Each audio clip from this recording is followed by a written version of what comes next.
Hi friends, world refugee day గురించి తెలుసుకునే ముందు ప్లీజ్ సబ్స్క్రైబ్ చేసుకోండి.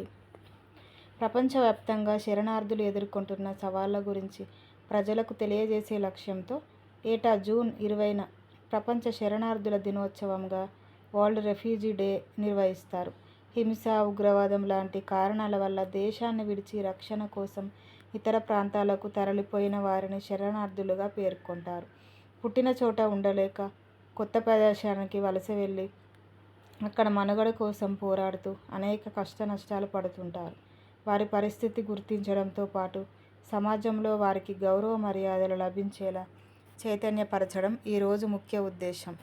ఐక్యరాజ్యసమితి శరణార్థుల వ్యవహారాల సంఘం UNHCR నివేదిక ప్రకారం 2025 ఏప్రిల్ చివరి నాటికి హింస, దౌర్జన్యాలు, వేధింపుల వల్ల స్వదేశంలోనే ఇతర ప్రాంతాలకు లేదా ఇతర దేశాలకు తరలిపోతున్న శరణార్థుల సంఖ్య 12.2 కోట్లకు చేరుకుంది.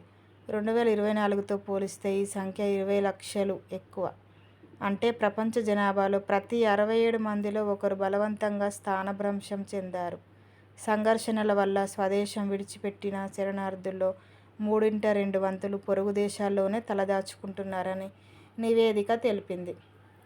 Iran, Turkey, Colombia, Germany, Uganda దేశాల్లో శరణార్థుల జనాభా అధికంగా ఉన్నట్లు UNHCR వెల్లడించింది. అత్యధికంగా శరణార్థులు సూడాన్, ఆఫ్ఘనిస్తాన్, ఉక్రెయిన్ దేశాల నుంచి వస్తున్నారు. మొదటి ప్రపంచ యుద్ధం, రెండో ప్రపంచ యుద్ధం సమయంలో లక్షలాది మంది ప్రజలు రక్షణ కోసం తమ స్వస్థలాలను విడిచి వేరే ప్రాంతాలకు వలస వెళ్లారు. ఆ సమయంలో వారికి ఆశ్రయం ఇచ్చేందుకు కొన్ని దేశాలు అంగీకరించగా మరికొన్ని వ్యతిరేకించాయి.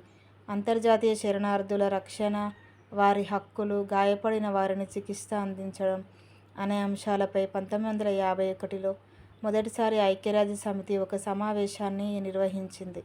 2001 నాటికి ఇది జరిగి 50 ఏళ్లు అయిన సందర్భంగా ఏటా జూన్ 20న ప్రపంచ శరణార్థుల దినోత్సవంగా జరుపుకోవాలని ఐక్యరాజ్యసమితి తీర్మానించింది.